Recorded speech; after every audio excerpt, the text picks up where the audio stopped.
परमेश्वर के पुत्र का जन्म बेथलेहम में हुआ और गडरियों ने उन्हें चरनी में पड़े देखा। यूसुफ एक कारपेंटर था और प्रभु का जन्म एक आम परिवार में हुआ ताकि कोई अमीर या शाही घराने वाला उन पर अपना अधिकार ना जमा सके। जितने लोगों ने उन्हें देखा, अपने अलग तरीके से देखा, तो फिर प्रभु यीशु किसी के लिए राजा, किसी के लिए मसीहा और किसी के लिए चंगाई दाता बन गए। हमारे लिए उनकी पहचान क्या है? आज हम इसी विषय पर बात करेंगे। आइए पहले सुनते हैं परमेश्वर का वचन। परमेश्वर का वचन हमने मार्कुस की इंजील उसका 8वां अध्याय उसकी 27वीं आयत से लिया है। यहाँ इस प्रकार लिखा है, प्रभु यीशु और उनके चेले सिजेरिया फिलिप्पी के गांव में चले गए। मार्ग में उन्होंने अपने चेलों से पूछा, लोग मुझे क्या कहते हैं? उन्होंने उत्तर दिया, यूहन्ना बपतिस्मा देने वाला, पर कोई कोई एलिया और कोई कोई भविष्यवक्ताओं में से एक भी कहते हैं। उन्होंने उनसे पूछा, परंतु तुम मुझे क्या कहते हो? पतरस ने उनको उत्तर दिया, आप मसीह हैं। तब उन्होंने उन्हें चेताकर कहा कि मेरे विषय में यह किसी से ना कहना। परमेश्वर के वचन को पढ़े और सुने जाने से आशीष हो। आमीन। प्रभु यीशु परमेश्वर के पुत्र हैं जो हमें पापों से मुक्ति देकर परमेश्वर से जोड़ने के लिए आए। इसके अलावा उनकी और भी कोई पहचान है? हम जब किसी को जानते हैं तो उसकी पहचान जितना हम उसे जानते हैं उसके अनुसार बनाने लग जाते हैं। जिसे भी हम जानते हैं, जितना हम जानेंगे उतनी उसकी पहचान बढ़ती जाती है। यूहन्ना 9 में पहली आयत से 38वीं आयत तक दृष्टांत है। एक जन्म से अंधा इंसान है, सबत का दिन है, प्रभु यीशु उसे चंगाई दे देते हैं। 10वीं 11वीं आयत में दूसरे उससे पूछते हैं कि वो कौन है जिसने तुम्हें चंगाई दी? तो वो कहता है, एक यीशु नाम का इंसान है जिसने मुझे चंगा किया। 16वीं आयत में फरीसीज कहते हैं वो इंसान परमेश्वर की तरफ से नहीं है। 17वीं आयत में जिसने चंगाई पाई वो कह देता है फरीसियों को कि प्रभु यीशु एक नबी है, एक प्रॉफिट हैं। और फिर 27 से 33वीं आयत में जिसने चंगाई पाई है वो कहता है फरीसियों को, अगर वो इंसान परमेश्वर की तरफ से नहीं होता तो वो कुछ भी नहीं कर सकता है, क्योंकि परमेश्वर पापियों की बात नहीं सुनते हैं। फिर 38वीं आयत में प्रभु यीशु इसी को इंसान को आके बताते हैं अपनी सही पहचान, परमेश्वर का पुत्र। और फिर वो जो चंगाई पाया हुआ इंसान है वो उनकी आराधना करता है, वर्शिप करता है। हमारी परसेप्शन इसी प्रकार बदलती रहती है प्रभु यीशु के बारे में भी। जितना हम उनके नजदीक जाते रहते हैं हम उनकी जो पहचान बदलती रहती है। कई लोग जो पहले पहले आते हैं चंगाई लेने के लिए आते हैं, वो चंगाई दाता है उनके लिए। हमारे लिए वो परमेश्वर का पुत्र है क्योंकि हम उसे जानते हैं। हमारे वो हमें सदा का जीवन देने वाला, अनंत काल का जीवन देने वाला है। लूका 1:32 में मरियम ने उसे परमेश्वर का पुत्र और दाऊद के पुत्र के रूप में पहचाना, जो उसे उस एंजल ने बताया। लूका 2:11 में वही स्वर्गदूत कहते हैं जो आया है वो मसीहा है, छुटकारा देने वाला है, मसीह प्रभु है। मत्ती 2:2 में जो मैजाई आते हैं, जो वो ईस्ट से वहां पहुंचते हैं, उनके लिए वो यहूदियों का राजा है। लूका 2:46 से 48 तक वो 12 साल के हैं प्रभु, जब वो रिलीजियस जो स्कॉलर्स हैं वहां पर, जो ज्ञानी लोग हैं, उनके साथ बातें करते हैं तो वो अचंभित हो जाते हैं उनके ज्ञान से। उनके लिए वो शायद आगे के लिए कोई टीचर या वचन का कोई स्कॉलर होंगे, वो ये समझते हैं उन्हें। यूहन्ना 1:29 में बपतिस्मा देने वाला यूहन्ना उन्हें देखता और वो कह देता है वो परमेश्वर का मेमना है जो इस दुनिया के पापों को उठा दिया जाता है। पवित्र वचन में 4 गॉस्पेल अकाउंट हैं जो प्रभु यीशु के बारे में है, और हर एक लिखने वाले ने एक पर्टिकुलर एस्पेक्ट प्रभु यीशु के बारे में, एक खास जो चीज उसने लिखी उसके बारे में उसने सब कुछ लिख दिया। सबसे पहला लिखा मार्कुस ने, संत मार्कुस ने, जो AD 55 के आसपास लिखा गया था। और उन्होंने अपनी पहचान दी अपने ही उस गॉस्पेल में, मार्कुस 14 में 51-52 में, कि एक यंग मैन, एक जवान जो लिनन का उसने वस्त्र पहना हुआ था, जो प्रभु यीशु को लेके जा रहे थे पकड़ के, तो वो उनके पीछे निकला। जब वो लोगों ने उसे पकड़ने की कोशिश की तो वो अपना वस्त्र वहीं छोड़कर नंगा भाग गया। फिर हम देखते हैं लूका की इंजील, जो कि 60 के आसपास लिखी गई। उसमें प्रभु यीशु को एक ह्यूमन सेवियर के बारे में बताया गया, इंसान है जो मुक्तिदाता है।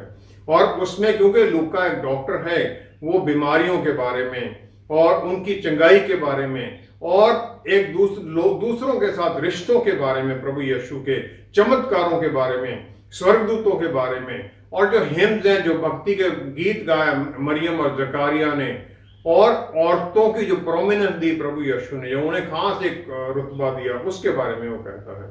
लूका 24 की 49 में जो ये गॉस्पेल इंजील है वो खत्म होती है कि परमेश्वर का पुत्र वो कहते हैं, आज्ञा देते हैं कि जब तक तुम्हें ऊपर से बल ना मिले तब तक तुम यहीं रुके रहो। इंसान को आज्ञा दी जा रही है क्योंकि वो भी एक इंसान है, संपूर्ण रूप में इंसान है। मत्ती की इंजील जो कि AD 60 और 65 के बीच में लिखी गई, वो यहूदियों के लिए है। वहां पर मसीहा एक राजा है, परमेश्वर का और दाऊद का पुत्र है वो। और ये क्रोनोलॉजिकल एक सीक्वेंस में नहीं है, एक एविडेंस की तरह ये इकट्ठा किया गया है जो यहूदियों को पहचान के लिए है। मत्ती 28 में, 18वीं 19 में आयत में 28 में, मत्ती 28 में जो ये इंजील खत्म होती है, एक राजा आज्ञा देता है कि सब अथॉरिटी मेरे पास है, इसलिए तुम जाओ पूरी कौमों में चेले बनाओ। ये सिमिलर एक उसी तरह की आज्ञा है जैसे उत्पत्ति 1:28 में दी गई थी, जाओ धरती पर छा जाओ और उसे अपने अधीन कर लो। यूहन्ना की इंजील जो कि AD 70 के आसपास लिखी गई थी, जहां पर के मंदिर जो ढा दिया गया था, यरूशलेम को भी बर्बाद कर दिया गया था रोमियों के द्वारा, तो वहां पर उसे परमेश्वर के पुत्र के बारे में बताया जाता है। वो परमेश्वर का पुत्र जो कि सदा से परमेश्वर के साथ है और जो हमें अनंत काल का जीवन देने वाले हैं। यूहन्ना 21 की 25 में वो फिर खत्म होती है इंजील। वहां यूहन्ना कह देते हैं कि जितने उन्होंने काम किए, अगर ये सब लिख दिए जाएं तो इतनी किताबें हो जाएंगी, शायद धरती भी उन्हें समा न सके। परमेश्वर के काम इतने हैं, यूहन्ना ये कह देते हैं। मार्कुस की इंजील, जिसे के सभी इंजीलों में काफी ज्यादा कोट किया जाता है, मार्कुस की इंजील के 31 आयतें हैं जो कोट नहीं की गई हैं, बाकी सारी की सारी आयतें कहीं ना कहीं कोट की गई हैं। और इसमें प्रभु यीशु को एक सर्वेंट ऑफ गॉड, परमेश्वर के सेवक के तौर पर दिखाया जाता है। मार्कुस 16 की 20 में फिर ये गॉस्पेल भी खत्म होता है कि जो चेले थे वो परमेश्वर के वचन का प्रचार करते रहे और परमेश्वर उनके साथ वचन की पुष्टि करते रहे उन चमत्कारों के साथ। प्रभु यीशु के उठाए जाने के बाद में भी परमेश्वर का जो सेवक हैं, जो परमेश्वर सेवक के रूप में आए हैं, सर्वेंट के रूप में आए हैं, वो फिर भी काम करते रहते हैं चेलों के साथ, क्योंकि सेवक काम बंद नहीं कर सकता है। मत्ती 20 में 20 से 28 तक जबेदी की पत्नी जो कि यूहन्ना और याकूब की मां है, वो अपने बेटों के लिए एक खास ओहदा मांगती है और वो भी ये कह देते हैं कि हाँ, हम प्रभु जिस कप से आपने पीना हम भी उससे पी लेंगे। जो बाकी 10 चेले हैं वो बड़े नाराज हो जाते हैं इससे। तो प्रभु यीशु वहां पर जो उनका चेलों का रोल है वो बता देते हैं कि एक सेवक बनने का रोल है तुम्हारा। फिर 28वीं आयत में प्रभु यीशु अपना काम बताते हैं कि इंसान का पुत्र, सन ऑफ मैन, यहां पर अपनी सेवा कराने के लिए नहीं आया है, कि मैं सेवा कराने के लिए नहीं, बल्कि मैं सेवा करने के लिए आया हूं। और वही वो हमसे भी चाहते हैं। परमेश्वर का पुत्र सर्वेंट बन के आए हैं और वो हमें भी उस सर्वेंट की तरह ही देखना चाहते हैं, लोगों की सेवा करते हुए, भला करते हुए, उनसे प्यार करते हुए, परमेश्वर के प्यार का प्रगटावा करते हुए। प्रभु यीशु ने एक पैराबल या दृष्टांत बताया जो सेवक या सर्वेंट को तोड़े देने के बारे में था। क्या सेवक का सही मतलब और काम वही है? जो दास है या सेवक जो है या सर्वेंट है, वो एक जो काम है ये उसके एटीट्यूड के बारे में है, उसके स्वभाव के बारे में है। वो स्वभाव उसका है जिसमें कि वो किसी दूसरे की दास्ता में आता है विलिंगली, जानबूझकर, और फिर वो उस दूसरे की हर जरूरतों को पूरा करने में लिए उसकी सहायता करना चाहता है। अगर हम देखें तो वो जो दास्ता है ये नहीं कि कुछ भी, वो सिर्फ वो करता है जो दूसरे के लिए अच्छा, जो भलाई करता है। और हमारे लिए ये जो दास्ता है ये परमेश्वर की अधीनगी में आना है और उनके स्वर्गराज के कामों में अपनी इच्छा के अनुसार काम करना है। जो ग्रीक भाषा का शब्द थेरपो है वहां इस्तेमाल किया गया, वो उस दास के काम को डिफाइन करता है, उसके एटीट्यूड को, उसकी इच्छा को, कि वो जो उसका काम है उसका सही काम वो एक आराधना के तौर पर करता है। 5 तरह के दास माने गए हैं। पहला है लेटरुओ, जो कि एक सर्वेंट है जो किराए पर मिलता है, लेबरर है, बाहर में घूम रहा है। दूसरा है लिटोर्जियो, जो कि पब्लिक सर्वेंट है, सरकारी है, ऑफिशियल है। तीसरा है यूपरेटिस, जो कि असिस्टेंट है, किसी का असिस्ट करने के लिए लगा हुआ है। चौथा है डोलोस, जो कि स्लेव है, दास है, खरीदा गया है। मत्ती 20:26 में जो प्रभु यीशु ने शब्द इस्तेमाल किया वो ग्रीक भाषा में लिखा गया है डाइकोनोस। ये 5वीं तरह का है। ये इस बात पर ज्यादा एम्फेसाइज करता है कि जो उसका काम है वो प्यार से भरा हुआ है। और इसी डाइकोनोस से डीकन शब्द, जो चर्च में डीकन्स है, वो भी इसी से आता है। प्रभु यीशु उन 4 जो कैटेगरी थी उनमें से किसी को भी लगा सकते थे, लेकिन उन्होंने जो दास का मतलब चुना वो ये कि किसी दूसरे के प्यार में भरे हुए उसकी दास्ता में जोड़ना, और फिर उस पोजीशन में, मत्ती 20:26 में वो कहते हैं कि उस पोजीशन में उसका भला करना। तो 20:26 इस प्रकार से बन जानी चाहिए कि जो भी तुम में से बड़ा बनना चाहता है उसके सब काम इस तरह मोटिवेटेड हो, इस प्यार के ऊपर आधारित हो जो प्यार दूसरों के लिए है। प्रभु यीशु जो दास बन के कहते हैं मैं सर्वेंट बनकर आया हूं, वो इसी तरह की दासता का काम करते हैं, इसी तरह वो रहे, और इसी प्रकार वो चाहते हैं कि हम भी रहें उनके चेले बनकर। मत्ती 25:14 से 30 तक जो सच्चा और भला दास है उस पैराबल में, वो है जिसका मकसद सिर्फ और सिर्फ जो उसका मास्टर है उसकी महिमा करना, उसका भला, उसका फायदा देखना है। उसमें उसका पर्सनल एम्बिशन कुछ नहीं है, पर्सनल उसकी महिमा कुछ नहीं है। वो हमेशा इस बात पर लगा रहता है कि मेरे अंदर कोई कमी है तो मैं उसे खत्म कर सकूं। यशायाह 53:10 में लिखा गया है, तो भी यहोवा को यही भाया कि उसे कुचले। परमेश्वर की इच्छा यह थी कि उनका पुत्र इस प्रकार ताड़ न सहे। और प्रभु यीशु को अपने बारे में, जो उनके बारे में वो भविष्यवाणियां की गई थी, वो सब पता था। और उन्हें यह भी पता था कि यहूदा इस्करियोती जो काम करेगा, वो पहले बता चुके थे कि तुम में से एक है जो मुझे पकड़वाएगा। फिर भी उन्होंने उसके पैर भी धोए, वो ताकि परमेश्वर के सामने उसे ला सके, ताकि वो परमेश्वर की इच्छा के अनुसार, जो परमेश्वर की इच्छा है कि उसके पुत्र को इस प्रकार कुचला जाए, उसे दुख में लाया जाए, वो पूरी हो। यशायाह 53:11 में फिर लिखा गया है, और उनके अधर्म के कामों का बोझ आप उठा लेगा। प्रभु यीशु ने हमारे पापों का बोझ अपने ऊपर ले लिया। ये उस सर्वेंट रोल का दूसरा एस्पेक्ट है।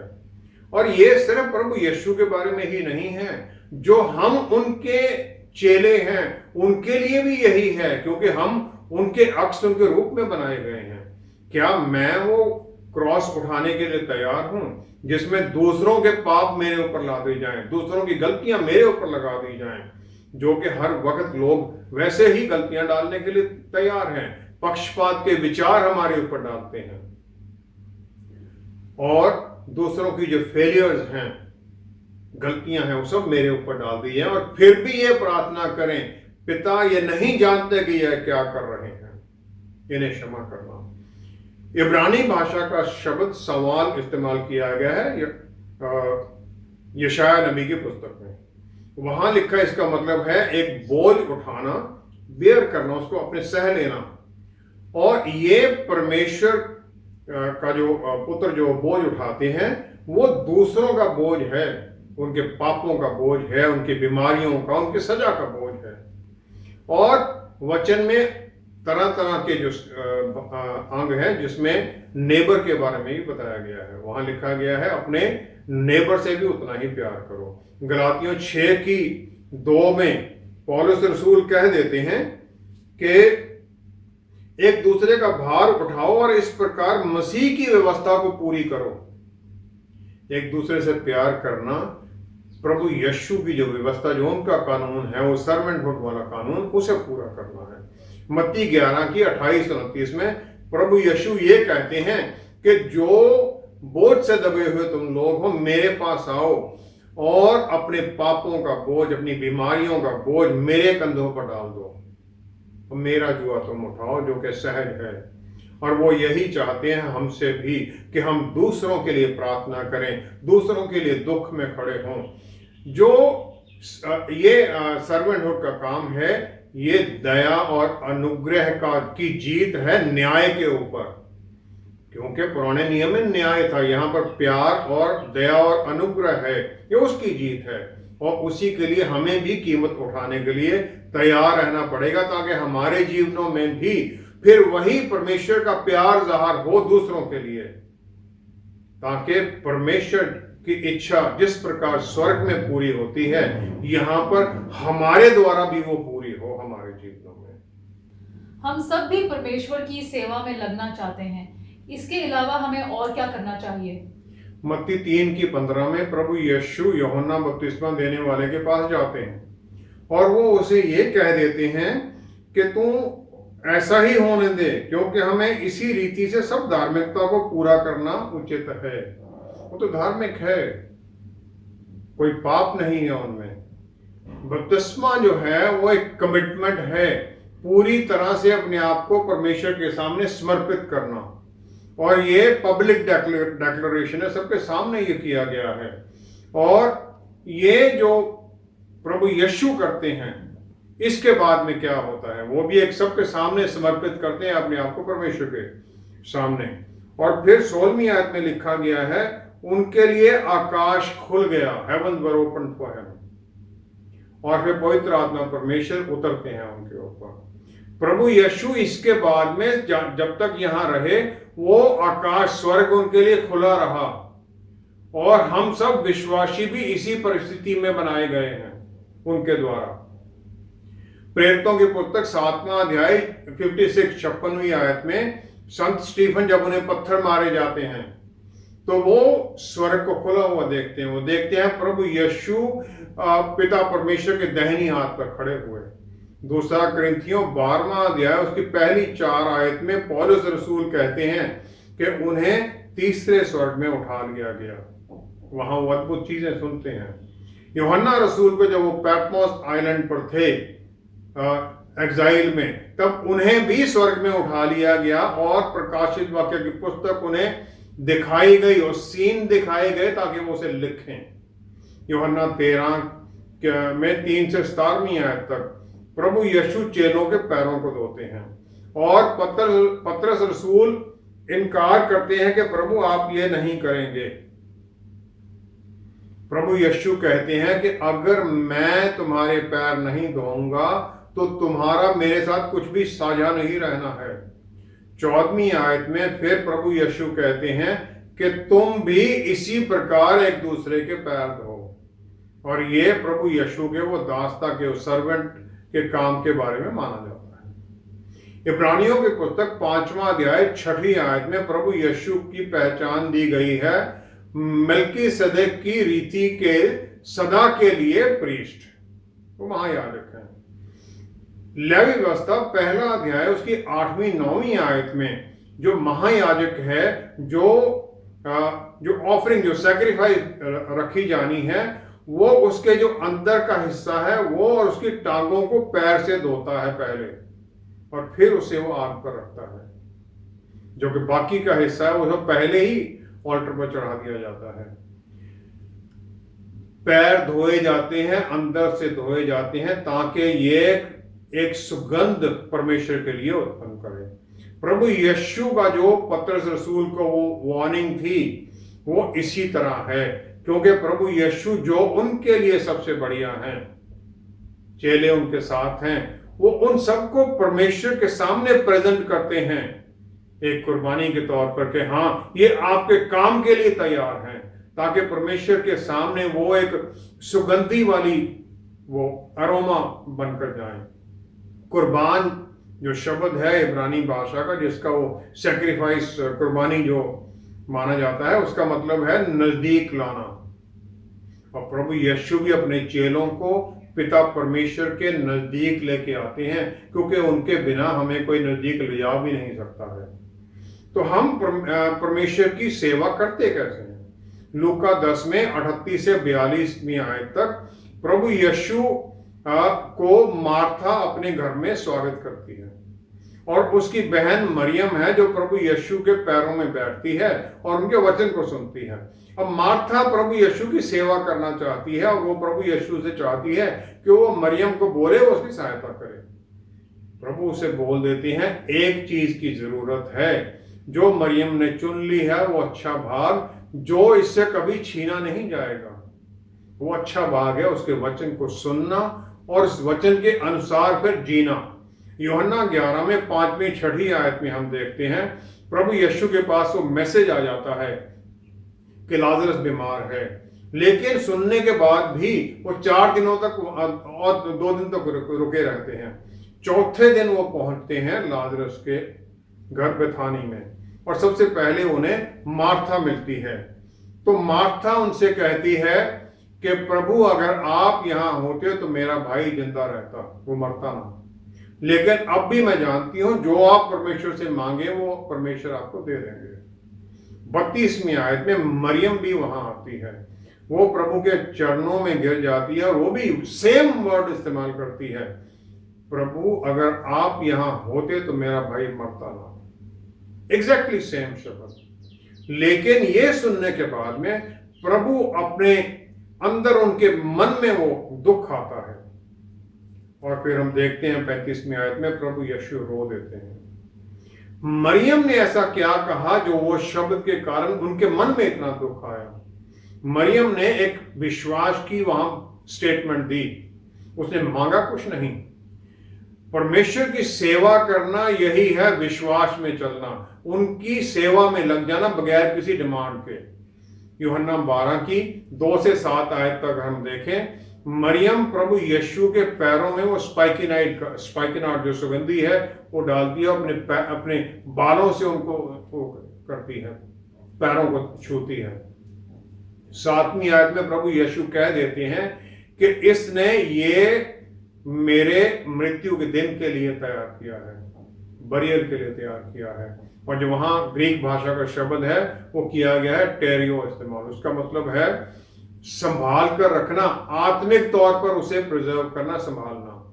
मरियम ने वो एक चीज जो पहले उन्होंने बताई थी उसने पकड़ ली थी, और वो ये जानती थी कि प्रभु यीशु तीसरे दिन जी उठेंगे। यरूशलेम के इतने नजदीक थे, लेकिन वो प्रभु यीशु के कब्र के पास नहीं जाती, उसे पता है वो जी उठेंगे।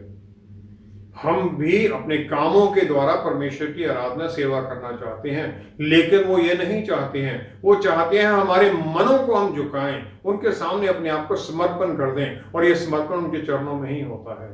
निर्गमन 33 की 11 में मूसा परमेश्वर से आमने सामने बात करता है, परमेश्वर उससे आमने सामने करते हैं, फेस टू फेस। मूसा उनको देख नहीं सकता है, लिखा है जैसे एक दोस्त बात करता है।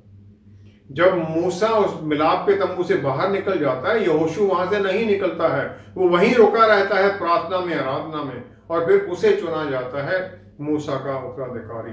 दूसरा शमूएल 9वें अध्याय की 3री आयत में दाऊद राजा बनने के बाद में कहता है कि सौल के घराने का अगर कोई है तो बुलाओ उसे, ताकि मैं परमेश्वर की दया उस पर दिखा सकूं। परमेश्वर की दया, मेरी नहीं। वो अपने बारे में नहीं कहता है। फिर जब पाप कर देता है वो, तो भजन संहिता 51:4 में वो मानता है नादन की बात के बाद में कि मैंने बत्शेबा के साथ पाप किया है, और वो कहता है, हे परमेश्वर, मैंने पाप किया है, आपके ही खिलाफ किया है, ताकि जब मैं मानता हूं, ताकि जब आप न्याय करें तो इस पाप के लिए आपको ब्लेमलेस माना जाए। गिनती 20:8 से 12 तक मेरिबा की उस जगह पर इजरायली लोग मूसा के साथ और हारून के साथ पानी के लिए लड़ पड़ते हैं। परमेश्वर मूसा को आज्ञा देते हैं, जाओ उस चट्टान से बात कर, लेकिन मूसा हारून कह देती हैं, क्या यह जरूरी है कि हम तुम्हारे लिए पानी लेके आए? और फिर वो उस चट्टान को 2 बारी मार देता है। इसके बाद में मूसा को परमेश्वर की आज्ञा हो जाती है कि तुम प्रॉमिस लैंड में इन्हें नहीं लेके जाओगे। मूसा की कोई शिकायत नहीं है। उसके बाद में व्यवस्था विवरण 33-34 में अध्याय में मूसा वो परमेश्वर की आराधना करता है, इजरायली लोगों को पूरी बातें बताता है, और फिर माउंट निबो पर चढ़ जाता है परमेश्वर के सामने मृत्यु पाने के लिए। मत्ती 6:9 से 13 आयत तक प्रभु यीशु हमें ये सिखाते हैं प्रार्थना करना। उसमें कहते हैं, आपका नाम, हैलोड बी योर नेम, आपका नाम पवित्र माना जाए। और फिर वो आखिर में है, आपका ही राज्य है, आपका ही बल है, आपकी ही महिमा है सदा के लिए। हम अपनी प्रार्थनाएं इसी प्रकार शुरू करते हैं और आखिर में करते हैं प्रभु यीशु के नाम में। इसका मतलब है कि हम शुरू में और आखिर में हर कदम पर, हर प्रार्थना में परमेश्वर को ही महिमा देना चाहते हैं, और यही हमारा गोल है। क्योंकि एक सेवक परमेश्वर जो उसका मालिक है, उसी की तो महिमा के लिए चुना गया है। उसे सेवा दासता ये नहीं है कि भले कामों पर ही लगे रहना, भले समय पर उनके साथ जुड़ जाना और नहीं तो फिर भाग जाना।